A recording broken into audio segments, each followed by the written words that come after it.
Oi, eu espero que esteja tudo bem com você. Eu sou a professora Paloma e hoje a gente vai ter mais uma aula da disciplina de instalações elétricas prediais, tá? A gente vai estar aprofundando um pouco mais o nosso conhecimento sobre o tema de divisão de circuito. Para fazer aqui uma introdução à nossa aula, a gente vai revisar que quando a gente tem um sistema residencial de instalações elétricas, essa ligação ela pode ser feita do tipo monofásico, bifásico ou trifásico, tá? Que aqui no Ceará a gente segue o que é estabelecido pela Enel ou Enel. Então nós temos que num sistema monofásico vai existir apenas uma fase e um neutro, tá? Nessa ligação que vai entrar na nossa residência pelo ponto de entrada. Já um bifásico eu tenho duas fases e um neutro, e um trifásico eu vou ter caracterização de três fases e um neutro. Só para fazer uma revisão do que seriam os tipos de condutores, em um sistema de instalação elétrica nós temos os condutores do tipo fase, neutro, terra e retorno. Tá? O condutor do tipo fase é aquele que na linguagem da obra é o condutor que possui carga, que está carregado. Tá? Ele vai ter essa representação aqui, que é uma barrinha cruzando a representação do nosso eletroduto. Tá? O segundo condutor que nós temos aqui representado é o condutor neutro, que não é carregado. Eventualmente pode acontecer algum tipo de descarga através do neutro, tá? Mas em tese esse é um condutor que não possui corrente elétrica. Nós temos aqui o fio terra, que é um fio de proteção, tá? Então, é o condutor de proteção que é ligado às hastes que são cravadas na terra, no nosso medidor, tá? E tem também os condutores do tipo de retorno, tá? Então, esses retornos aqui representados como retorno simples ou retorno paralelo, que são condutores associados a ponto de luz e interruptores. Aqui, só fazendo uma revisão de como seria feito esse processo de divisão do tipo de ligação que é feita numa residência, nós temos as classificações de acordo com a especificação técnica da Enel do número 124. Então, podemos ter uma ligação monofásica ou bifásica ou até uma ligação trifásica. Tá? Começando pela monofásica, a gente vai ter esse limite considerando que podem ser redes conectadas de forma aérea ou subterrânea. Aqui em Juazeiro é muito mais comum a gente ter essa ligação de forma aérea, tá? Então, sempre que for trabalhar, verificar primeiro a localização. Esse tipo de ligação vai ser feito de forma subterrânea ou aérea, tá? Trabalhando com esse limite aqui de carga total instalada de até 15 kW, tá? Essa carga aqui é a total instalada, que foi estabelecida em projeto, tá? Não é a demandada.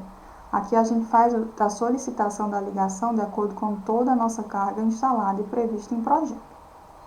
Se for uma ligação bifásica, essa carga de rede subterrânea ela vai ter um limite de até 30 kW. Então, se você fez o somatório de todas as potências e obteve uma potência de até 30 kW, você vai solicitar, junto à Enel, uma ligação cuja carga seja uma ligação bifásica, né, que assuma uma carga de até 30 kW. Aqui uma observação é que devem ser atendidas, quanto a uma ligação monofásica, um condutor de fase e um condutor neutro, que foi justamente o que a gente viu aqui no primeiro slide. Monofásico, eu tenho uma fase mais um neutro. Então, essa ligação que vai ser feita pela Enel vai ter essa caracterização de um condutor de fase e um condutor de neutro. E a tensão entre esse fase e neutro vai ser de 220 volts. Tá? Já na ligação bifásica, a gente vai ter uma observaçãozinha que vai ser um pouco diferente. Tá? Esses condutores, eles vão ser atendidos por dois condutores do tipo fase, nessa ligação bifásica tem dois condutores do tipo fase e um condutor neutro. Então, bifásico, duas fases e um neutro. E aí, como tem duas fases e um neutro, vai existir a tensão de linha, que é chamada tensão fase-fase, e também vai existir a tensão entre fase e neutro. Tá? A tensão de linha, ela é de 380 watts, enquanto a tensão fase neutro vai ser de 220 watts, que vai ser algo similar ao que acontece quando a ligação é trifásica, né? Quando essa ligação é trifásica, a gente vai ter 3 fases e um neutro. Então, devem ser atendidas através de 3 condutores fases e um neutro. E, novamente, vai existir a tensão de linha, que é a tensão fase-fase, que vai ser 380 watts, e a tensão fase neutro, que vai ser 220 watts. Tá? O que está diferenciando a ligação bifásica da ligação trifásica, além dessa presença do neutro, de um condutor de fase a mais, vai ser aqui a nossa potência total instalada, tá? Que considerando que as unidades que foram construídas conectadas a uma rede subterrânea de tensão, ela tem um limite de até 100 kW, enquanto que se forem conectadas a uma rede aérea de baixa tensão, essa carga limitada vai ser de até 75 kW.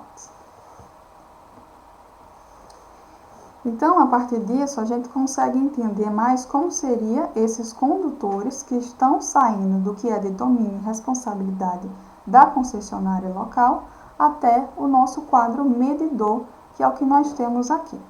Aqui está representado o que seria uma ligação monofásica, que tem uma fase e um neutro. Tá? Também pode ser uma ligação bifásica, que aí teria a caracterização de 2 fases aqui e um neutro. Ou então trifásica, onde teria a representação de 3 fases e um neutro, chegando aqui no meu quadro medidor. Tá?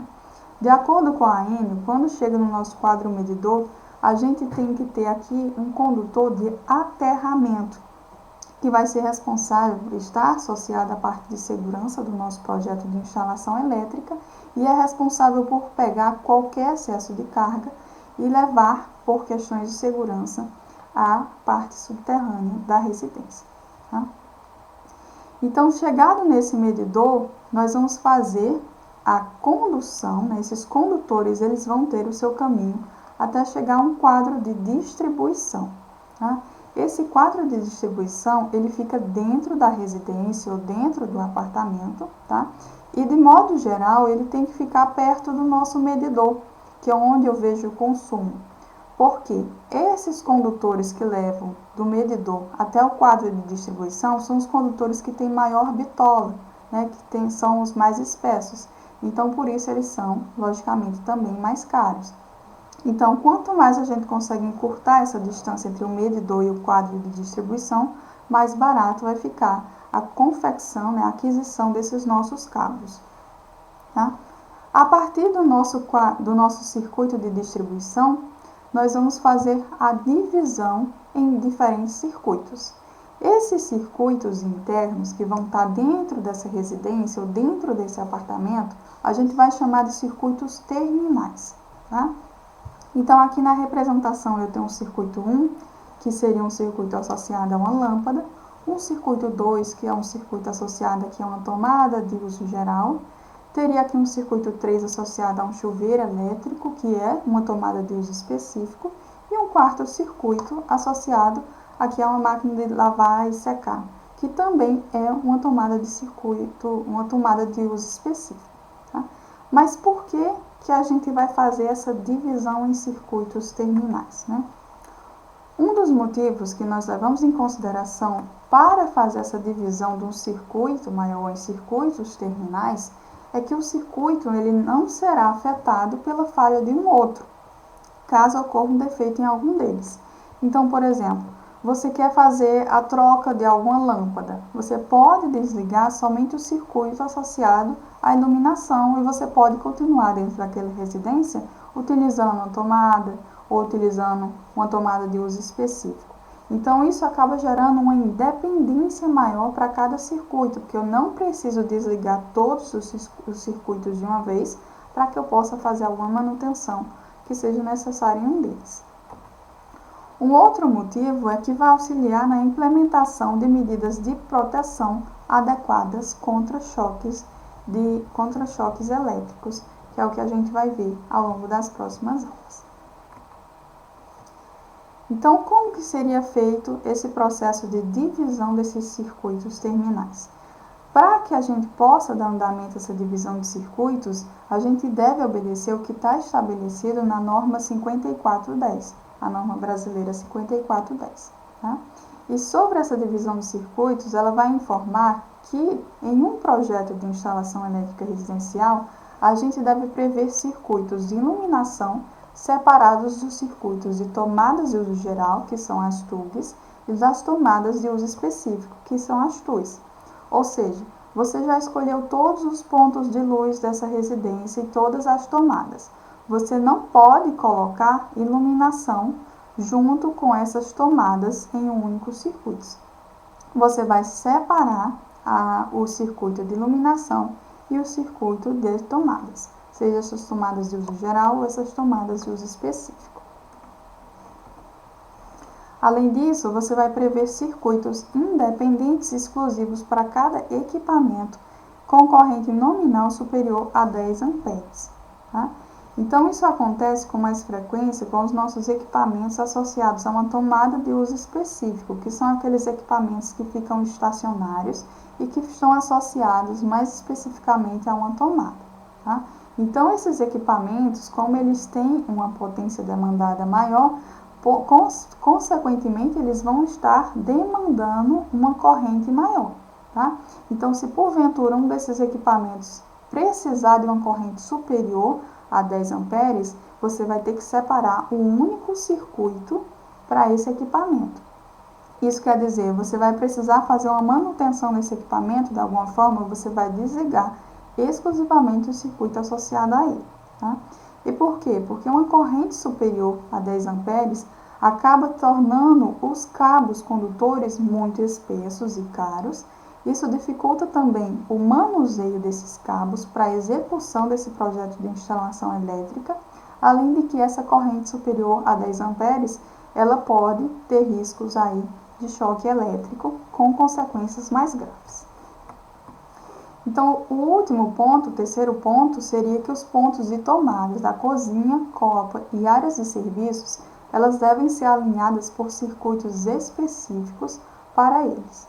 Ou seja, você pode juntar as tomadas da cozinha, da copa e da área de serviços em um único circuito, que seria um circuito aí de tomadas social, tá? Seria um circuito de tomada relacionado a esses cômodos. E os demais cômodos, inclusive, você poderia associar todos eles, dependendo da corrente demandada, né? Você tem a possibilidade de associar eles em um outro circuito separado. Aqui a NBR, ela comenta sobre uma possibilidade dos pontos de tomadas e dos pontos de iluminação poderem ser alimentados por um circuito em comum, desde que sejam estabelecidas aqui algumas condições de simultaneidade.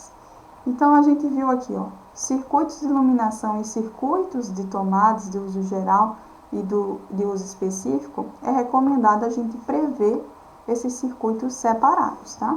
Existe a possibilidade de você prever eles juntos, mas você tem que lembrar dessas exceções aqui. Tá? A corrente de projeto desse circuito, iluminação e tomadas que estão considerados juntos, ela não deve ser superior a 16 amperes. Tá? Os pontos de iluminação, eles não devem ser alimentados em sua totalidade por um só circuito, caso esse circuito seja comum. Então, eu não posso juntar todos os pontos de luz e algumas tomadas em um circuito, porque eu não posso associar todos os meus pontos de luz a um circuito misto, que é um circuito que tem ponto de luz e tomada. Tá? Então, eu posso fazer um circuito de luz, de ponto de luz com ponto de tomada, tá? Mas eu não posso juntar todos os meus pontos de iluminação em um só circuito com essas tomadas. E o contrário também acontece. Os pontos de tomadas, eles não podem ser alimentados em sua totalidade por um só circuito, caso esse circuito seja comum, a iluminação e tomada. Então, eu não posso unir todas as minhas tomadas com alguns pontos de luz, tá? Ou eu faço um circuito só de tomada e um circuito só de iluminação, ou se eu fizer um circuito misto, que tem ponto de tomada e ponto de iluminação, que não use todos os pontos de luz e todos os pontos de tomadas em um só circuito. Aqui tem uma observação aqui só sobre como é feita a ligação dos pontos de tomada de uso específico quando a gente está trabalhando com aquecimento elétrico da água, que é o que acontece com o chuveiro elétrico, que é uma tomada de uso específico. Então, nesse caso, a conexão do aquecedor elétrico de água ao ponto de utilização ele deve ser direta, sem o uso de tomada corrente. Então, não aparece o chuveiro elétrico da forma como a gente vê as outras tomadas de uso específico, tá? Porque a conexão desses cabos ela já é feita de forma direta, como a gente consegue ver aqui nessa representação, nessa imagem e nesse esquema aqui desenhado, tá? Então, a ligação de aquecedores elétricos de água ao ponto de utilização deve ser feita direta, sem uso de tomada corrente. E podem ser utilizados aí conectores específicos apropriados para esse caso. E aqui, para finalizar, eu trouxe uma nota que fala sobre essa divisão dos circuitos na prática. Não é algo que está escrito na norma 5410, mas que chega ao bom senso devido à própria execução e construção de projetos de instalações elétricas prediais e residenciais, tá? Então, além desses critérios que estão estabelecidos nas normas, os projetistas eles podem considerar também as dificuldades referentes à execução desse projeto de instalação, que a gente não está pensando só em algo teórico, é algo que vai ser construído, que vai ser executado, e a gente tem que procurar facilitar o trabalho daqueles que vão fazer essa etapa da obra, tá? Então, se os circuitos ficarem muito carregados, os condutores adequados para suas ligações irão resultar numa seção nominal de bitola muito grande, tá? E isso vai dificultar a instalação de condutores nos eletrodutos e a ligação de terminais, tá? Interruptores e tomadas. Então, é o seguinte, se nós temos circuitos muito carregados, ou seja, circuitos que têm uma corrente elétrica muito alta, consequentemente, para que haja essa passagem dessa corrente, vai ser necessário um condutor que tenha uma bitola maior. Isso, além de se tornar mais caro para o seu projeto, vai tornar também o processo de instalação mais difícil de ser feito, tá? Porque você vai estar inserindo dentro do eletroduto de condução os condutores que têm uma bitola maior, então eles são menos flexíveis de se manusear, tá? Então, para que isso não ocorra, uma boa recomendação é que os circuitos de iluminação e pontos de tomadas de uso geral vão ser limitados aqui a uma corrente de 10 amperes. E aí você pode observar o circuito de iluminação, que são os nossos pontos de luz. A gente pode estar adotando aí uma corrente máxima de 10 amperes, assim como os circuitos associados às tomadas de uso gerais, que são as nossas túbias, né? O que acontece com as tomadas de uso específico é que, eventualmente, inclusive recorrentemente, essas tomadas de uso específico, elas estão associadas a a corrente superior a 10 amperes. Então, por isso que, na prática, isso não é adotado para essas tomadas específicas. Aqui, eu gostaria de lembrar que a norma, ela apresenta um espaço reserva para ampliação futura. Ou seja, no nosso quadro de distribuição, quando a gente volta aqui, a gente tem o nosso circuito de distribuição, o quadro de distribuição de circuitos, o QDC, tá? E aqui dentro desse quadro de distribuição vai haver a indicação de quantos circuitos tem nessa nossa residência, tá? Então, você fez o projeto e você chegou aqui ao número de 4 circuitos, como a gente consegue fazer a leitura aqui nessa imagem, tá? Mas a norma estabelece que você deve considerar aí uma ampliação futura, ou seja, futuramente o proprietário desse local, dessa residência, desse apartamento, pode querer colocar um outro ponto de luz em algum canto, pode querer construir um novo cômodo e ampliar essa instalação elétrica. E é por isso que aqui na tabela 59 da nossa norma, ela vai estabelecer que deve haver um espaço reserva nesse meu quadro de distribuição para uma possível ampliação futura, tá? Então, nos quadros de distribuição, deve ser previsto espaço reserva para ampliações futuras, com base no número de circuitos com que o quadro for efetivamente equipado. Então, se eu cheguei aqui num projeto de instalação elétrica e o número de circuitos for um número de até 6 circuitos, eu tenho que deixar aqui um espaço mínimo reserva de 2 circuitos. Então, na ampliação futura, eu posso colocar até 2 novos circuitos nessa instalação. Tá? Já se o número de circuitos que eu cheguei fica entre 7 e 12 circuitos, eu posso fazer uma ampliação futura de até 3 circuitos. Tá? Então, deixo essa reserva de 3 circuitos. Se for entre 13 e 30 circuitos, que é um número bem considerável de circuitos, eu vou deixar aqui um espaço mínimo de 4 circuitos novos, que podem ser instalados futuramente. E para prosseguir aqui, se nós temos um número de circuitos que é maior do que 30, você vai pegar esse número de circuitos, por exemplo, 40 circuitos, e você vai multiplicar por 0,15 para saber aí qual seria o espaço mínimo reserva necessário para deixar disponível aí nesse quadro de distribuição. Então, como exemplo de fixação, eu trouxe aqui para você um exercício que a gente resolveu na aula passada, tá? Que inclusive está na aula gravada disponível, que é desse pequeno apartamento aqui, que tem um dormitório, um banheiro, uma sala de estar e jantar, uma cozinha e uma pequena sacada, tá? A gente já chegou ao valor aqui de potência total de 11,72 kW, tá? E de acordo com a AN, o número 124, nós temos uma ligação monofásica. Então, vai ser solicitado um tipo de ligação que é a ligação monofásica, ou seja, uma fase e um neutro. Então, nós sabemos que essa tensão fase-neutro é de 220 volts, de acordo com a especificação da AN. Tá? E assim nós conseguimos utilizar a nossa formulazinha aqui do pio para achar qual seria a corrente. Então, vamos só revisar aqui como foi a tabela apresentada para essa nossa planta baixa, tá? Uma cozinha, sala de estar e jantar, sacada, banheiro e dormitório.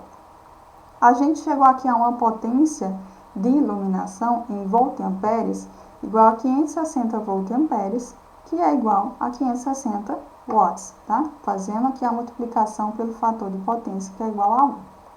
Já as tomadas de uso geral, a nossa potência total em voltampere foi igual a 3.200 voltamperes, que é a mesma coisa de 2.560 watts, tá? Multiplicando pelo nosso fator de 0,8.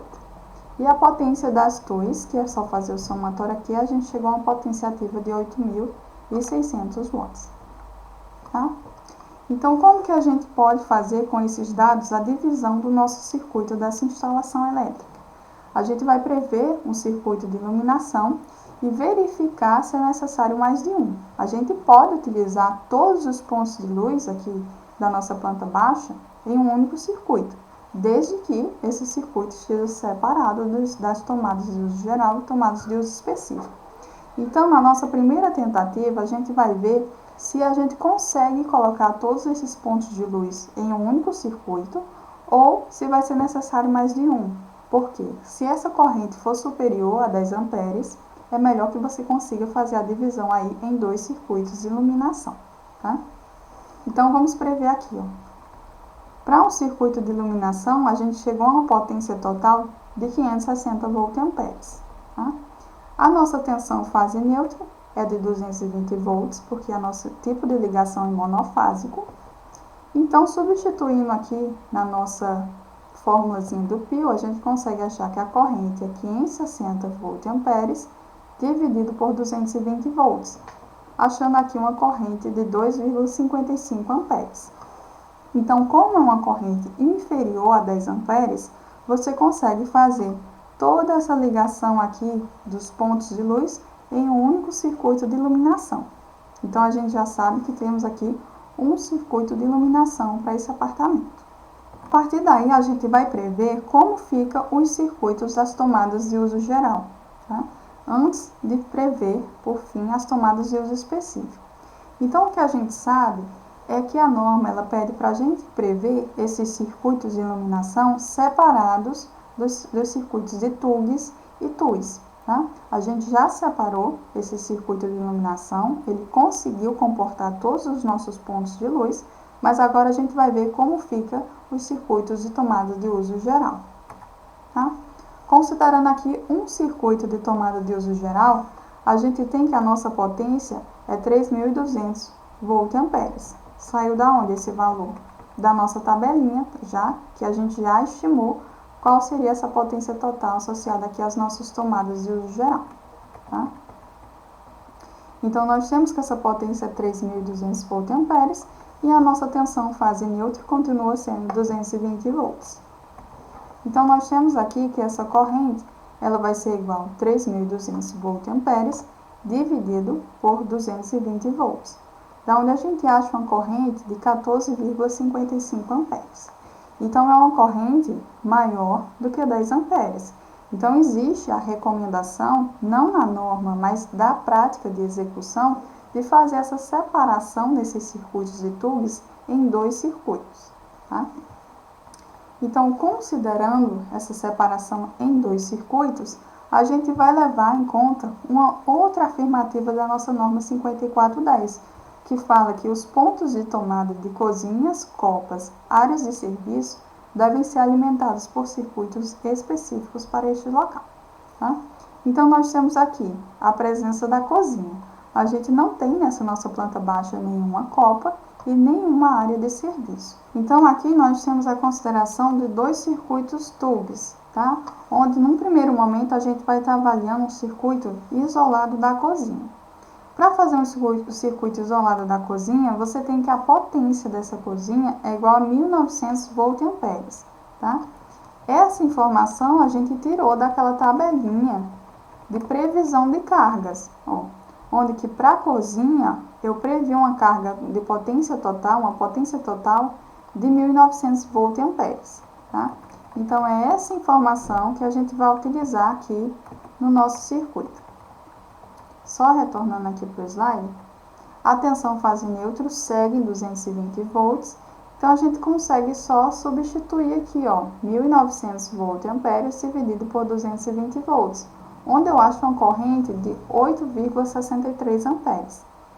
Então, ó, a cozinha sozinha tem uma corrente de 8,6 aproximadamente, então é quase a corrente de 10, tá? Então, a gente consegue sim trabalhar com esse circuito isolado da cozinha. Tá? O que acontece com as demais tomadas de uso geral? A gente vai tentar acomodar elas em um circuito isolado. Tá? Se a gente conseguir acomodar todas as demais tomadas em um circuito isolado, nós vamos ter dois circuitos de tomadas de uso geral. Mas se a corrente ainda for superior a 10, a gente segue fazendo essa segmentação, essa divisão em mais circuitos. Então, os demais pontos, né, que estão incluídos aqui, somam um total de 1.300 volt-amperes. Tá? Então, nós conseguimos achar que essa corrente aqui vai ser 5,91 amperes. Então, nós conseguimos finalizar aqui com dois circuitos de tomadas de uso geral, sendo que um circuito é para a cozinha e o outro são para os demais cômodos, ou seja, para as tomadas de uso geral que estão na sala de estar, jantar, na sacada, no dormitório e no banheiro. Então, nós temos um circuito de iluminação, que comporta toda a instalação, e dois circuitos de tomada de uso geral, tá? Que comporta aqui a cozinha e os demais cômodos. Está faltando a gente fazer a verificação de como ficam os circuitos das tomadas de uso específico, que no caso desse exercício, a gente vinha considerando um micro-ondas na cozinha, tá? Um chuveiro elétrico no banheiro e um ar-condicionado no quarto. Para esses circuitos, a norma vai prever que circuitos independentes exclusivos para cada equipamento com corrente nominal superior a 10 amperes. Ou seja, para cada equipamento que tem uma corrente superior a 10 amperes, você vai fazer um circuito somente para aquele equipamento, tá? Então, a gente vai verificar para os nossos três equipamentos que estão associados a uma tomada de uso específico, o micro-ondas, o chuveiro elétrico e o ar-condicionado. A gente vai determinar qual vai ser a corrente de cada um desses, tá? E se tiver uma corrente superior a 10, vai ser um circuito exclusivo para ele. Se for uma corrente inferior a 10, é possível aí, dependendo da situação, unir dois equipamentos associados a uma tomada de uso específico em um único circuito. Então, primeiro vamos calcular essa corrente associada a cada um deles. No micro-ondas, nós temos uma potência aqui de 1.500 e a tensão fase neutra 220. Então, nós conseguimos achar uma corrente de 6,82, que é uma corrente inferior a 10 amperes. Tá ok. O chuveiro elétrico, a nossa potência é maior de 4.500 e a gente consegue achar uma corrente de 20,45 amperes, ou seja, uma corrente bem alta, tá? E o ar-condicionado, ele tem uma potência de 2.600 e calculando aqui a gente acha essa nossa corrente em 11,82. Então, você pode observar que pelo valor da corrente, o meu ar-condicionado e o meu chuveiro elétrico, eles precisam de um circuito independente, tá? Então, eu tenho que ter um circuito para o ar-condicionado e eu tenho que ter um circuito elétrico para o meu chuveiro, tá? E o que acontece com o micro-ondas? Que ele tem uma corrente de 6,8. Eu posso unir ele com outro?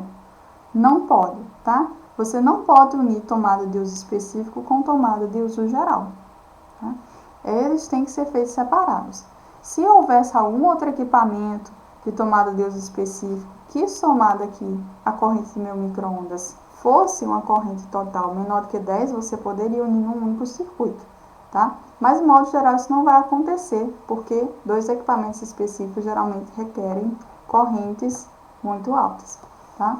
Então, por isso, nesse caso, nós vamos ter a necessidade de fazer um circuito para o micro-ondas, um circuito para o chuveiro elétrico e um terceiro circuito para o ar-condicionado do quarto. Então, nós vamos seguir aqui com a configuração final dessa nossa planta baixa com um circuito de iluminação para toda a planta baixa, dois circuitos de tomadas de uso geral, onde nós temos um circuito para as tomadas de uso geral da cozinha e outro circuito para os demais cômodos e 3 circuitos para as tomadas de uso específico, tá? E você pode observar que todos esses 6 circuitos que totalizaram aqui, eles vão estar presentes no nosso quadro de distribuição. Então, quando você vê o quadro de distribuição, que tem que ficar localizado aqui num local de fácil acesso, por isso que, de modo geral, ele é colocado na sala de estar, tá? Então, quando você abrir esse quadro de distribuição, você vai ver a indicação aí dos 6 circuitos diferentes. Então, eu espero que você tenha gostado dessa aula. Se tiver qualquer dúvida, você pode escrever aqui um comentário. Até a próxima!